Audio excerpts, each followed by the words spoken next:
Oi, Rafa, seja muito bem-vinda. Obrigada.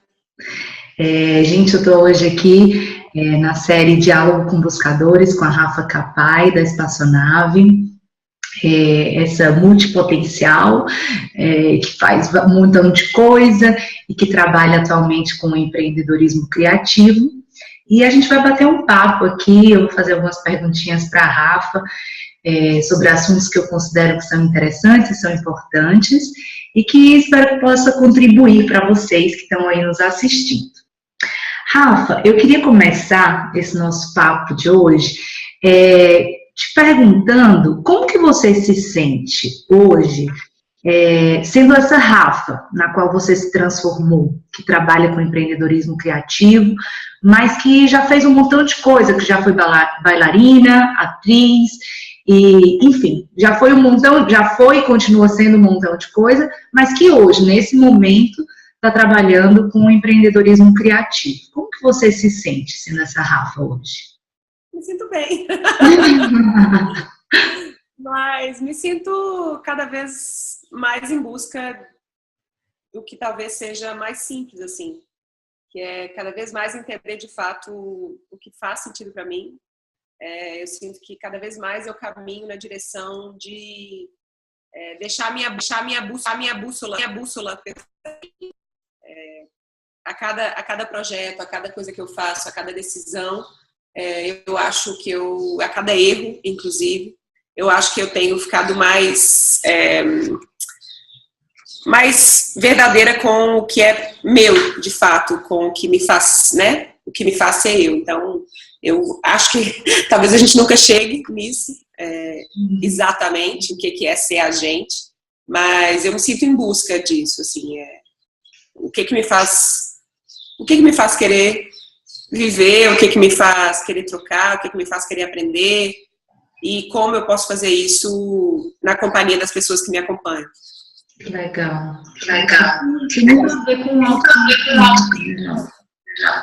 Sim, Eu não consigo separar, no meu caso, que é empreendedorismo, não consigo separar empreendedorismo do processo de autoconhecimento.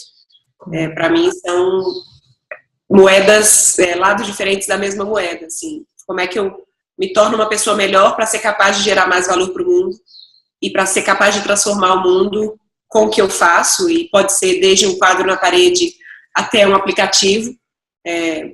Então, para mim, essas duas coisas caminham bem juntinhas. Que legal, que bacana. E eu vejo, assim, muita autenticidade, muita verdade no seu trabalho. Eu acompanho seus vídeos, assino sua newsletter já faz um tempinho, e vejo, assim, que tudo que você entrega tem muita verdade, muita autenticidade, né? Só que, ao mesmo tempo, a gente está numa sociedade que molda os comportamentos, né? A gente sabe que exige, muitas vezes, que nós sejamos de determinada maneira ou façamos aquilo que está todo mundo fazendo, e a gente acaba perdendo um pouco essa conexão com quem a gente verdadeiramente é. Para você, como que é viver essa autenticidade? Assim, como que você se sente entregando para o mundo essa autenticidade? Para mim, esse processo, ele não é só meu mesmo. Eu me inspiro com outras pessoas e isso me transforma. E aí, talvez, o que faça sentido para mim, porque é o que ressoa para mim aqui dentro, é o que é meu a respeito daquilo. Então, às vezes a gente fica achando que a autenticidade é a gente não se inspirar ou a gente não poder modelar o que a gente faz em outras pessoas, né? Poxa, alguém fez isso, que legal que essa pessoa fez. Então, significa que há caminho, que há possibilidade. Então, é sempre isso, assim, é como se o outro fosse uma onda, essa onda emite algum sinal para mim, e aquilo que bate em mim e ressoa em mim é o que fica e que possivelmente vai ser transformado para virar alguma coisa que é minha. Mas não existe nada que é só nosso e não existe nada que é só do outro. Todos nós somos combinação ou somos parte do que outras pessoas que tocaram a gente, que passaram pela nossa vida, nos trouxeram, né? Então, porque às vezes falar de autenticidade fica parecendo que a gente tem que viver num processo muito interno só, de não consumir o que é do outro, não se inspirar pelo que é do outro, mas eu acho que a autenticidade é exatamente entender como é que o outro toca a gente, e isso é o que fica, e isso é o que possivelmente eu coloco para fora nos conteúdos que eu crio, nas coisas que eu faço. Claro, eu entendo. A gente é reflexo do que a gente, daquilo do que a gente se alimenta também, né? Afinal de contas, o que o outro produz nos inspira e nos faz ser quem a gente é também, né? E o outro é um espelho, né?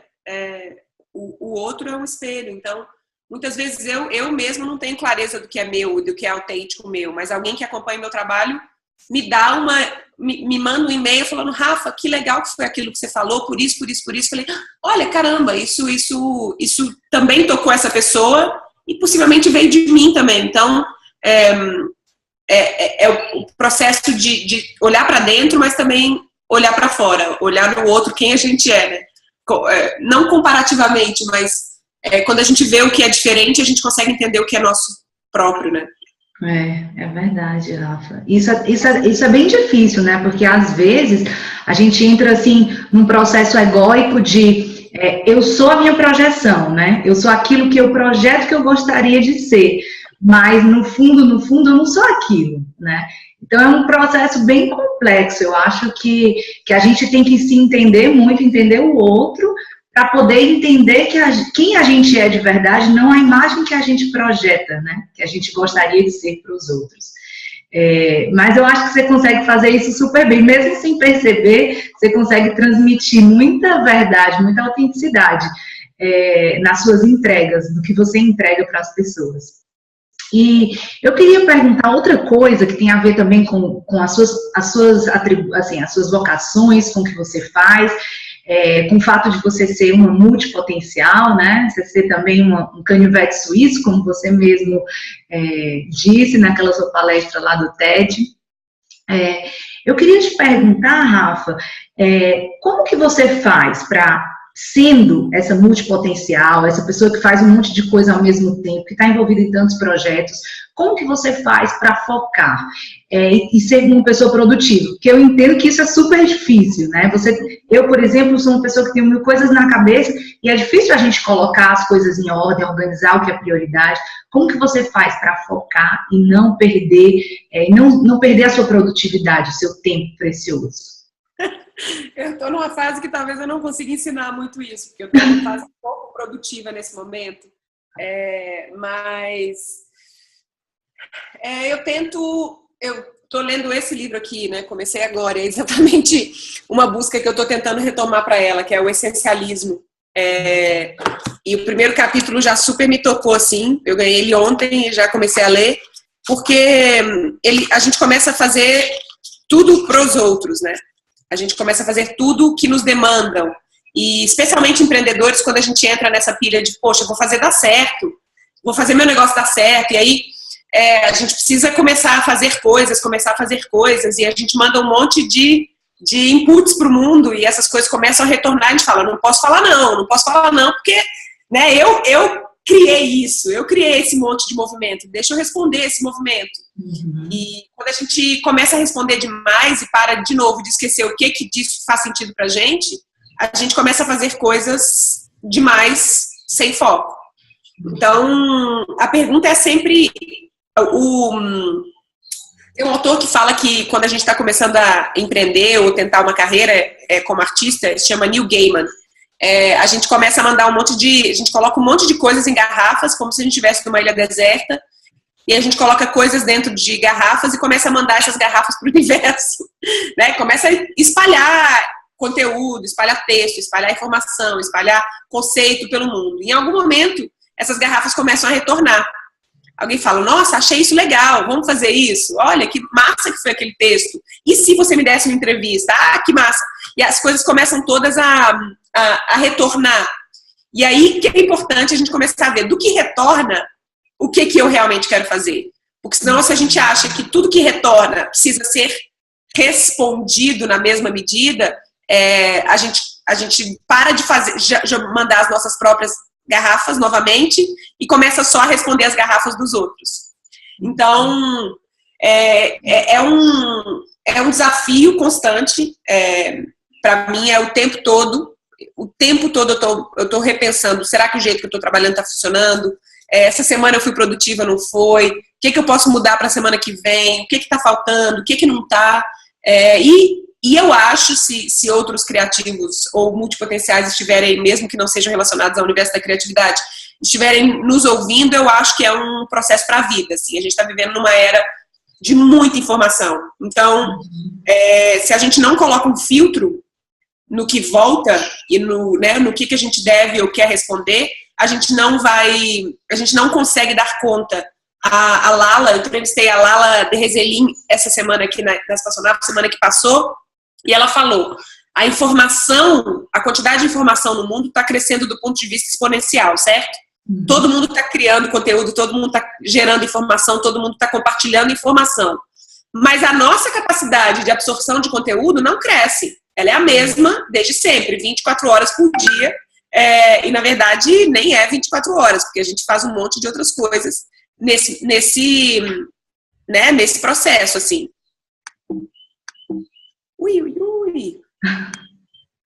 Você tá me ouvindo ainda? Estou te ouvindo. O WhatsApp entrou aqui, eu tô tentando tirar para parar de atrapalhar a gente. Tá. Então, o que acontece? A gente precisa colocar um filtro nisso, porque a gente não vai dar conta de absorver toda a informação que a gente recebe no mundo. A gente precisa diminuir. Isso é uma coisa que eu faço muito bem, assim, desde sempre. Eu diminuo notificação do ponto de vista prático, né? Eu não recebo essa aqui tá aberta, por exemplo, porque eu estou no horário de trabalho durante a manhã eu fico focada nos meus conteúdos, nas coisas que eu quero criar, e na parte da tarde eu estou disponível para o meu time para responder coisas e trabalhar com eles. Então aqui, por exemplo, está aberta no WhatsApp, mas no meu celular não fica. Qualquer tipo de notificação eu não tenho, a não ser telefone que toca, ou FaceTime ou Skype, né, que é a voz falada ali.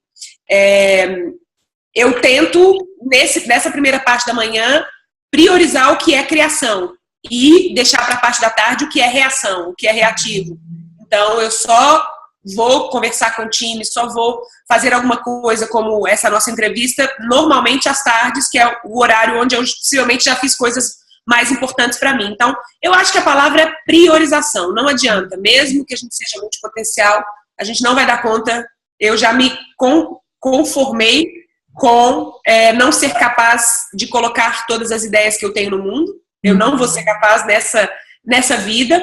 Mas a Lala também me deu uma outra dica, que ela falou, a gente não precisa fazer. A gente, inclusive, pode entregar para as outras pessoas fazerem as ideias.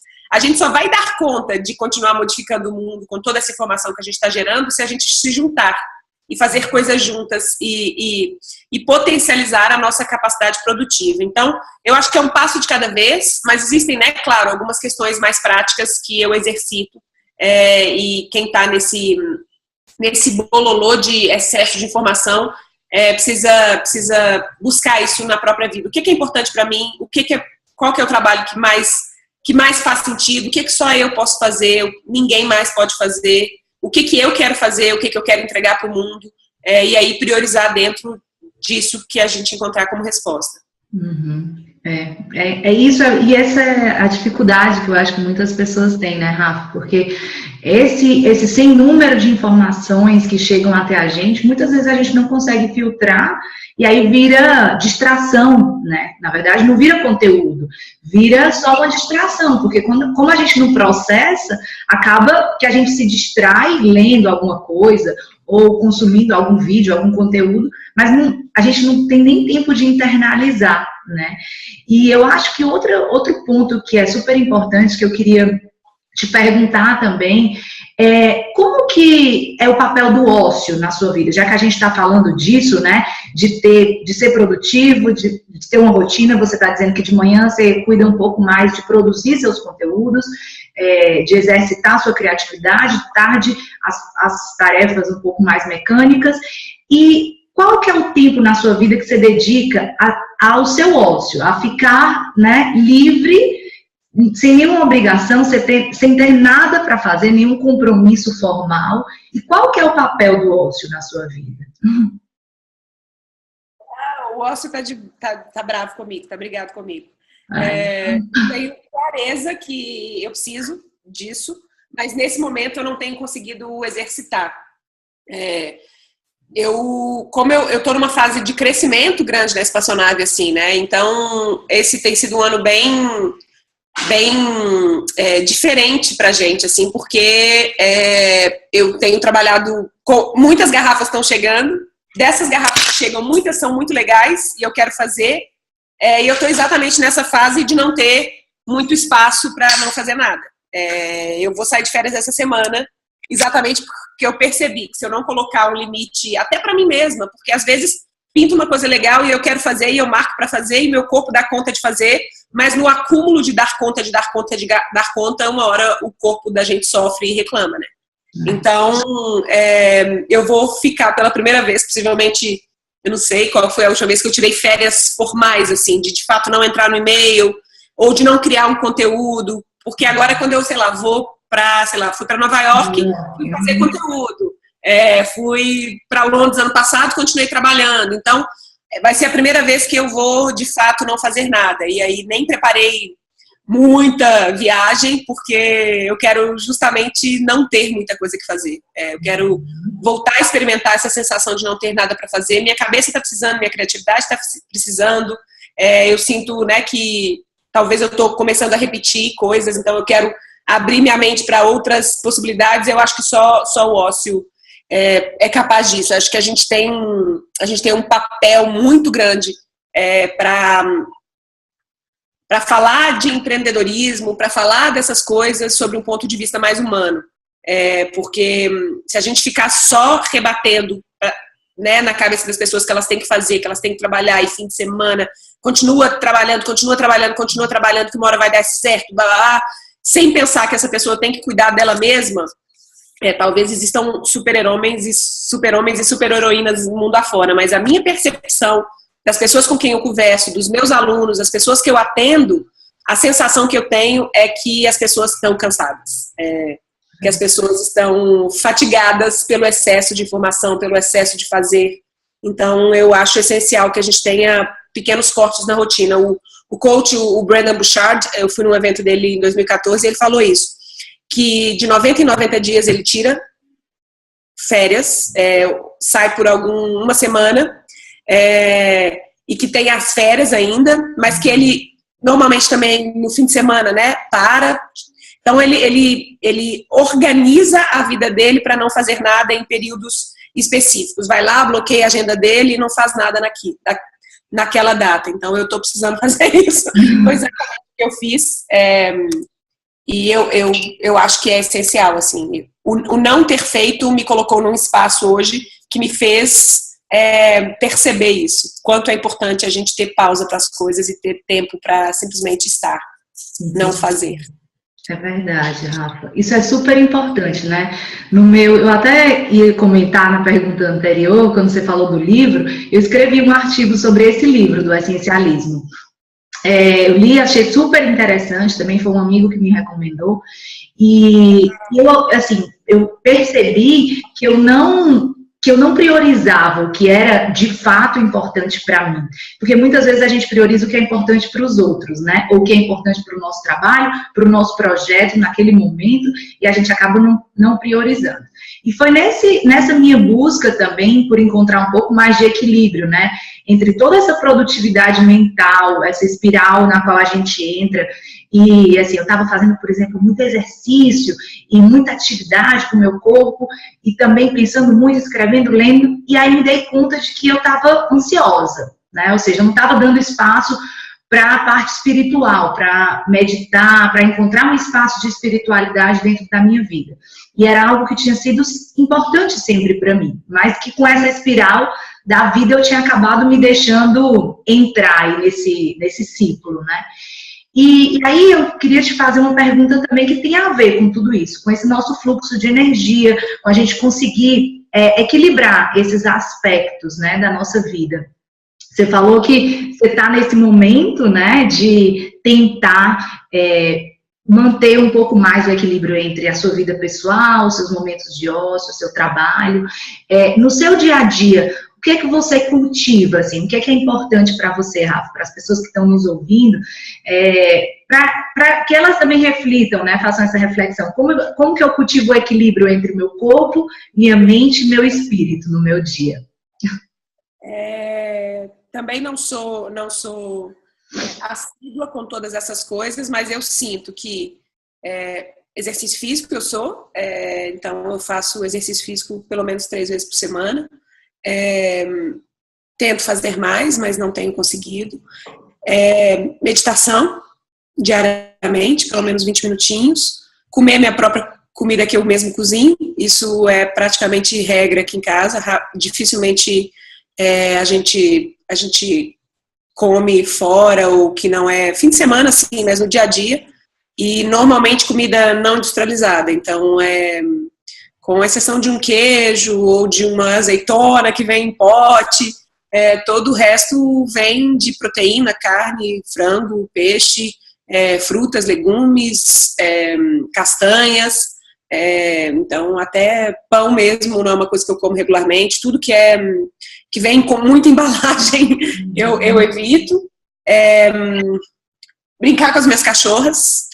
Às vezes eu tô num dia muito estressada, eu falo, vou dar uma pausa, eu dou a pausa. Na verdade, eram 2, agora é uma só. E ainda é a força do hábito. Mas eu vejo, sento com ela, fico brincando com ela. A gente fala que é um momento de desestresse. Aí eu fico brincando com ela 20 minutos. Quando eu vi, eu já tô num outro lugar. Já tô respirando melhor, já tô com menos raiva, já tô com menos, né? Já passou aquilo ali.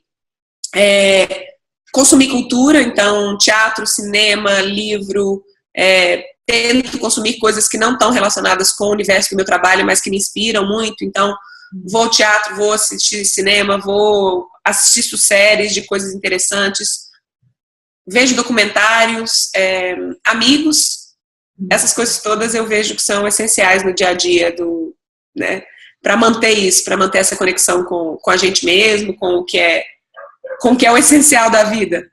É verdade. E você acredita, Rafa, que o fato, por exemplo, de você ter sido bailarina e atriz, trabalhado diretamente com isso, você acha que isso te ajudou a conhecer melhor, por exemplo, como você gerencia a sua energia e como o movimento do seu corpo ou o não movimento do seu corpo te dá mais ou menos energia? A meditação que você fala? Não, a energia do movimento, que eu digo assim, você foi bailarina, né, atriz, então você com certeza tem muita consciência corporal, essa coisa de, eu sei que o meu corpo gera minha própria energia, né, ou deixa de gerar energia. Então, assim, a pergunta é, te ajudou, como te ajuda ainda hoje, você ter esse contato, né, essa consciência corporal que tanto a dança quanto a atuação, enfim, te deram, se você entra em contato com isso, né? Com esse conhecimento que você aprendeu, que você usou durante muito tempo, e se hoje isso faz diferença na sua vida, para gerenciar seus níveis de energia. Sim, é de forma bem intuitiva, assim, não passa pelo racional mais, mas às vezes eu tô aqui, tô trabalhando durante um tempo, eu falo, caramba, eu preciso dar uma alongada. Então, no final do dia, sento na frente da televisão para ver um filme e aí eu já assisto o filme numa posição, por exemplo, que eu alongo meu corpo. Não é necessariamente alguma coisa que eu pratico conscientemente, mas eu vejo que isso me ajuda. Sem contar, por exemplo, o nível de energia para falar na câmera, essas coisas que me ajudam, né, muito diretamente com o meu trabalho. Então, se eu tenho que dar uma palestra, se eu tenho que falar numa câmera, se eu tenho que participar de uma reunião, eu sei modular o tom da minha voz, eu sei trabalhar minha respiração, eu sei né, colocar uma postura que seja compatível com aquilo que eu estou querendo gerar nas pessoas. Então, eu vejo que é mais intuitivo. Ontem eu tive um grupo de mentoria aqui e a gente fez um trabalho corporal. É raro eu colocar esse trabalho corporal dentro do que eu faço e eu vi que eu preciso colocar, que é o conhecimento que eu tenho acumulado aí de anos, dando aula. Eu já dei aula de dança, já dei aula de expressão corporal, de coisas relacionadas a isso, e não uso no meu trabalho. Então, fiquei muito com vontade de voltar a colocar isso no que eu faço, porque fez toda a diferença para o grupo, assim. A gente estava falando de propósito, de o que você quer colocar no mundo, quais são seus desejos e tal, e aí no segundo dia a gente fez uma série de exercícios físicos mesmo, e aí nasceram um monte de gente ali na hora do pitch final, na hora de falar do seu trabalho. Pessoas renasceram dentro de si mesmas, porque o próprio processo de trabalhar o corpo trouxe uma energia diferente para aquelas pessoas, que só potencializou quem elas já são internamente. Então, foi muito legal de ver assim como isso tem um impacto direto, né, não só na nossa energia, mas na energia que a gente também gera para impactar os outros, né? Então, é essencial, assim, eu recomendo todo mundo que trabalha com empreendedorismo ou trabalha com essas coisas para fazer um curso de teatro, alguma coisa relacionada com dança, né? Um yoga, alguma coisa que tenha um processo corporal mais interno e que ajude a gente a se conhecer enquanto a gente está se movimentando. Eu tenho muita dificuldade, talvez pela minha prática de dança, eu tenho muita dificuldade de meditar parada. Hoje em dia eu medito, eu uso o Headspace, que é um aplicativo, mas eu sinto também que quando eu medito num processo, lavando louça, por exemplo, ou quando eu tento estar presente caminhando, é mais fácil para o meu corpo se adaptar e rapidamente chegar no estado de flow, diferente do que quando eu estou na meditação, eu fico parada e o resto todo, a mente fica toda em movimento. Acho que quando eu coloco o meu corpo em movimento, a minha mente tende a parar.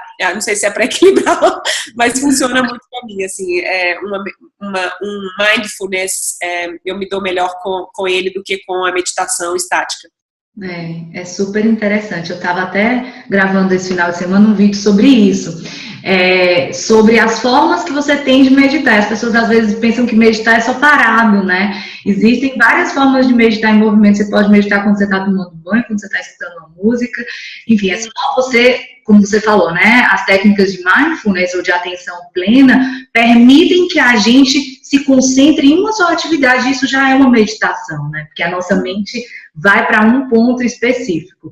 E é muito legal você ter falado essa questão da expressão corporal, né? Do movimento. Eu, que também dou aula de yoga, fiz uma formação há pouco tempo, foi esse ano que eu fiz minha formação, e percebi muito isso em mim, em várias das posturas, né, que às vezes a gente acha que são posturas só para fortalecer a musculatura ou para alongar, e não, e na verdade tem muita coisa por trás de várias das posturas, né, de te manter em equilíbrio, de te fazer sentir força, de saber que você está conectado com a terra, né, e que tem todo esse processo de você dar e receber energia. Então é muito bacana, acho que a yoga também faz isso, mas a dança, né, também te dá essa coisa da consciência de que você dá e você entrega. É muito legal, Rafa.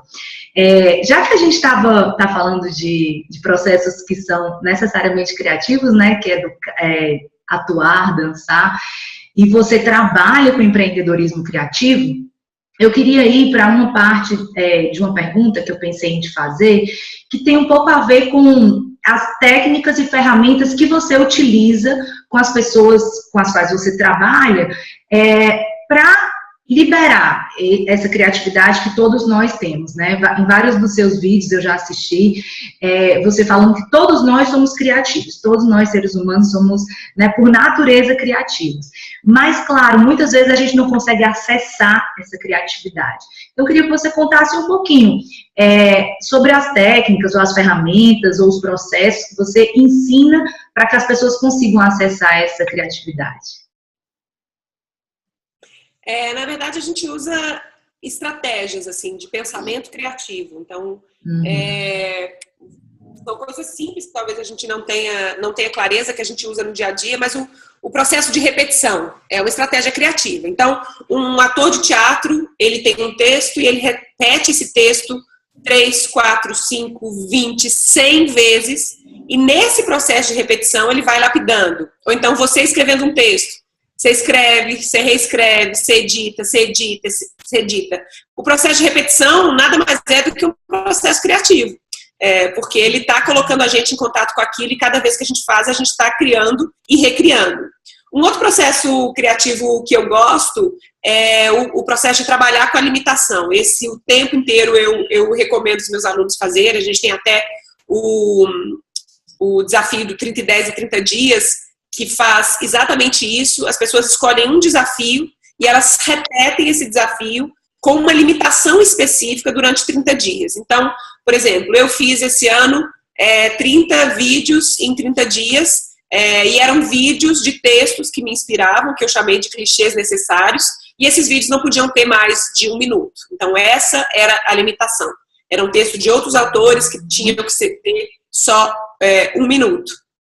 Então, nesse processo de repetição, você repete, faz o primeiro dia, fez um vídeo, faz o segundo, faz um terceiro. Aí quando chega no quarto, você fala, poxa, já estou repetindo a entonação, já estou fazendo exatamente do mesmo jeito. E aí no processo de imitação, porque você não pode sair da caixa, você começa a descobrir outros jeitos de fazer.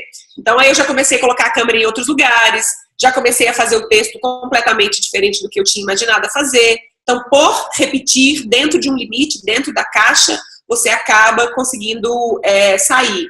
Tem uma outra estratégia criativa que é muito, muito massa também, que é combinar coisas, que o Murilo Gun chama de combinatividade, que se eu combino samba com rock and roll, eu vou ter uma coisa completamente diferente da maioria dos sambas e da maioria dos rock and rolls. Se eu combino ópera com hip hop, eu vou ter uma outra coisa completamente diferente. Se eu combino arte com empreendedorismo, eu vou ter uma outra coisa completamente diferente. E aí você tem diversas estratégias. Quem tem interesse em pesquisar sobre esse assunto, procura sobre processo criativo ou estratégias de pensamento criativo, que são os termos conceituais, mas essas estratégias, elas são deliberadas. O mais importante disso tudo ao invés de achar que a criatividade é alguma coisa que vai pintar na sua cabeça de uma hora para outra, você deliberadamente se coloca em estados criativos a partir de uma estratégia, a partir de uma regra, a partir de uma orientação, a partir de um framework. Porque a gente tem esse mito, né, de achar que a criatividade é só o insight, só o eureka. O eureka é a última ponta do processo criativo. Esse cara já estudou, já parou, já se desconectou do que ele estava estudando, já estudou mais, já voltou a pesquisar, achou que não ia dar em nada. Eureka! Então, eu acho que o mais legal de pensar isso é exatamente essa questão, de saber que você pode se colocar em espaços ou em frameworks que vão te levar a ser mais criativo. Claro, entendi. E se colocar, às vezes, também diante do novo, né, Rafa? O novo sempre desperta aquele incômodo que gera algo positivo, ou que a gente acaba aprendendo algo com se colocar no novo. Eu queria te perguntar outra coisa também. Você falou aí de viagens, né? Que você foi para Nova York esse ano, eu acompanhei também os vídeos que você fez do Nova York para criativos, e você viajou para Londres. Você gosta muito de viajar. Eu acompanho o seu trabalho, eu sei que você gosta muito de viajar. Eu queria te perguntar, eu também adoro viajar, acho que as viagens me transformam, me fazem crescer bastante. E queria te perguntar assim, qual que é o papel que as viagens têm na sua vida, não necessariamente para o exterior, viagens em geral, né? Estar em contato com o novo, tem na sua vida, tanto profissional quanto pessoal? As viagens são a quebra da rotina, são o alimento, para mim elas funcionam como se eu saísse da caixa. Eu falo de ter uma estratégia de usar a caixa também, mas sair da caixa é importante.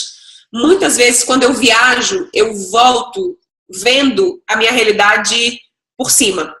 Uhum. Então, eu estou vivendo aqui no meu dia a dia, estou fazendo coisas, tendo dificuldades específicas e tal, e aí eu me descolo desse espaço, tempo, e vou para uma viagem.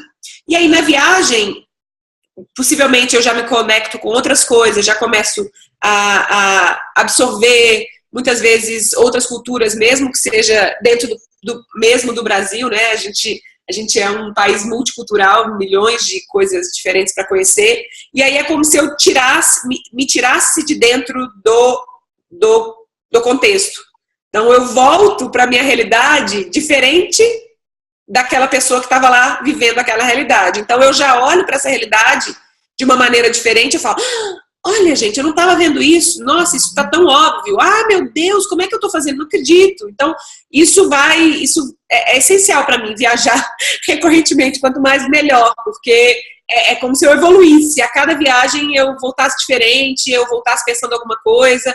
Era o mesmo sentimento que eu tinha um pouco quando eu fazia teatro, que era, cada vez que eu mergulhava na realidade de um personagem, na realidade de uma história, na realidade de uma dramaturgia, eu, enquanto pessoa, mudava. Porque eu tinha que sair de mim para pesquisar uma outra coisa, e aí quando eu voltava para mim, eu já voltava diferente. Então, as viagens, eles têm esse mesmo efeito. Talvez sejam as duas coisas que eu mais gosto de fazer na vida, que é atuar e viajar. Deve ser por isso. Agora que me veio esse insight aí. Tem tudo a ver uma coisa com a outra, né? Sim. Entrar em contato com essas outras realidades que a gente não conhece, que às vezes transformam, e às vezes é o nosso espelho também, né? Acontece que às vezes a gente está viajando e fala assim, eu acho que eu já estive aqui antes, ou eu me identifiquei tanto com essa cultura que acho que já morei, sabe? Isso acontece comigo também. Rafa, eu tenho só mais uma pergunta para a gente terminar. Eu queria te perguntar como que é para você viver e trabalhar no mesmo espaço. Eu entendo que hoje esse mundo do empreendedorismo criou essa fantasia, essa idealização de que, putz, eu vou viver do empreendedorismo e eu vou trabalhar de casa e eu vou, enfim, ser a pessoa mais feliz do mundo, porque eu vou estar, né, naquele meu espaço, no meu conforto, e ao mesmo tempo vou estar produzindo dali. E você conseguiu isso, né? Enquadrar o seu espaço de trabalho, onde também você mora, você recebe as pessoas, enfim. Como que é para você administrar, porque eu acredito que não seja fácil, mas pode ser que eu tenha uma visão equivocada. Como que é administrar essa vida o seu espaço de vida pessoal, o seu mesmo espaço profissional, e como que você separa isso? Como eu separo? Separa por andares. Talvez nessa casa aqui seja o momento em que a coisa funcione melhor, porque a gente, quando eu falo a gente, eu e o meu marido que trabalha no computador ali da outra ponta, eu tive poucas experiências trabalhando em escritórios na minha vida inteira profissional. Eu fiz isso quando eu trabalhava na TV, logo que eu saí da faculdade a primeira vez, depois fiz isso trabalhando numa agência, mas a grande maioria das vezes era eu freelando, né, fazendo trabalhos para outras pessoas, ou trabalhando num teatro. Então, a minha experiência é muito mais trabalhando em home office do que não trabalhando. Então, antes, quando eu morava com os meus pais, eu trabalhava no meu quarto, depois casei, fui para Londres, e aí lá em Londres a gente alugou um pequeno apartamentinho, e a sala tinha a minha mesa e a do Bruno. A gente muda para São Paulo, e aí volta para uma casa, mas ela também não tinha muito espaço, a gente trabalhava numa mesa, mas agora um de frente para o outro. E aí, quando a gente muda para uma outra casa, para uma segunda casa aqui em São Paulo, a gente já coloca, tinha uma edícula, que é um quarto dos fundos. Né, um quarto, um banheiro, então a pessoa passava por um quintal e chegava nessa edícula. E aí eu falei, caramba, isso é bom. Ter essa divisão, mesmo que seja dentro, já trouxe pra gente um novo respiro, assim. Às vezes ele ficava trabalhando até mais tarde, que ele edita vídeo, e eu ia dormir. Às vezes, no fim de semana, eu nem ia pra edícula, ficava só ali, né, na sala, na casa mesmo, vendo um filme e não fazendo nada. Lá eu fazia menos coisa do que aqui. E aí agora a gente mudou pra cá, que já é uma outra realidade, que a gente não só mora aqui, mas a gente recebe as pessoas. Então, exatamente como a gente falou, como você falou. A gente os quartos são em cima. Então, tem uma área de respiro ali. Às vezes tem um domingo ou outro, raramente agora, mas acontece de eu praticamente ficar na área de cima, de nem descer, assim, desço, como alguma coisa, mas vou ver um filme e vou dormir no domingo à tarde, alguma coisa assim. A gente não tem mais aquela separação, além disso, de falar, isso aqui é o trabalho, o resto é casa. Não. É tudo meio trabalho, casa e vida. Então, eu tô tendo que readaptar. E não... Eu entendo isso que você fala, mas para mim é é mais natural, assim, é mais... Eu sei que muita gente sofre com isso, as pessoas têm necessidade de sair, irem encontrar com outras pessoas. Talvez eu não sofra tanto isso, porque agora as pessoas vêm aqui. Então, eu não me sinto tão sozinha, porque eu tenho recebido muita gente, as pessoas, eu quero tomar um café, vou ir na espaçonave, então vai ter algum evento, algum dia especial, aí eu abro a casa para outras pessoas. Então, tem funcionado bem, assim. Mas eu acho que é muito importante ter um mínimo de separação. Isso, se esses anos de home office me ensinaram isso, um quarto, se você puder separar um quarto, já é importante, sabe? Porque a gente tende a trabalhar mais do que a gente deve, a gente tende a não ter hora. Então, aqui agora também funciona bem, porque o último andar aqui embaixo onde eu tô agora é só escritório. Então, esse espaço aqui, às vezes eu deixo, venho trabalhar aqui, deu 7, 8 horas da noite, eu nem levo meu computador para lugar nenhum, deixo ele aqui no escritório e subo para os outros 2 andares. Eu acho que precisa dessa separação exatamente porque senão a gente está vivendo essa época da tecnologia é incrível, mas ao mesmo tempo ela é invasiva, né? Não tem hora de começar, não tem hora de terminar, WhatsApp o tempo todo falando de trabalho. Eu tento, inclusive, não contactar as pessoas que trabalham comigo em horários fora de hora de trabalho quando realmente não é urgente, porque senão a gente vai perder respiros, né? E a vida, a natureza é feita de ciclos, certo? A gente é dia e noite, ano, primavera, verão, outono e inverno, mulheres têm um ciclo menstrual. Eu não acho que a natureza fez o mundo como para que a gente rompa esses ciclos e não respeite o ciclo do sono, o ciclo da época do ano que a gente fica um pouco mais, né, mais interno, a época do verão onde a gente fica mais aberto. Então eu acho que não foi à toa que a natureza criou a gente, né? A natureza criou, mas a gente se criou do jeito que a gente é hoje. Então eu acho importante a gente respeitar os ciclos naturais que a gente tem. E se a gente só trabalha ou se a gente não tem essa separação entre vida e trabalho, mesmo que seja um vida e trabalho assim bastante juntinhos, eu acho que o corpo, a mente da gente acaba reclamando em algum momento. Mas ao mesmo tempo eu acho tão legal porque eu fico pensando que esses novos jeitos de trabalhar que a gente tem nada mais são do que voltar lá no passado. Tipo, antigamente tinha uma família que tinha uma casa. E aí, na entrada dessa casa, lá na frente, essa família tinha uma vendinha e morava todo mundo ali, mas não sei se os vizinhos batiam fora de hora quando estava fechado, acho que não, devia ter uma plaquinha, tá fechado, tá aberto. Então, eu acho que a gente está voltando para um jeito também que é conectado com o passado, assim. E eu acho bem legal. É verdade. Você até me fez pensar numa coisa aqui, né, que a gente está num mundo cada vez mais conectado, tecnologicamente, mas as pessoas estão cada vez mais desconectadas de si mesmas, né? E aí eu acho que isso talvez seja até uma forma das pessoas buscarem, dessa busca da reconexão com quem elas são, de ter seu próprio cantinho, de ter seu espaço, de ter o espaço até para olhar para dentro, né? Porque a gente está tão conectado com os outros, com tecnologia, com mil informações, e a gente acaba se desconectando de quem a gente é, de verdade, muitas vezes. Rafa, eu queria te agradecer por esse teu momento, teu tempo precioso, que você compartilhou aqui algumas ideias com a gente, quem está assistindo. Muito, muito obrigada, de coração. E queria que você deixasse só uma mensagem final para os buscadores, né, já que a série é Diálogo com Buscadores, que estão nos assistindo e que procuram, de alguma maneira, viver uma vida mais autêntica, uma vida mais equilibrada, que é essa nossa busca, né, que é minha, que é sua, que é a nossa busca de nós como seres humanos. Então, para a gente finalizar, deixa só uma mensagem para as pessoas que estão assistindo e que também estão interessadas nessa busca.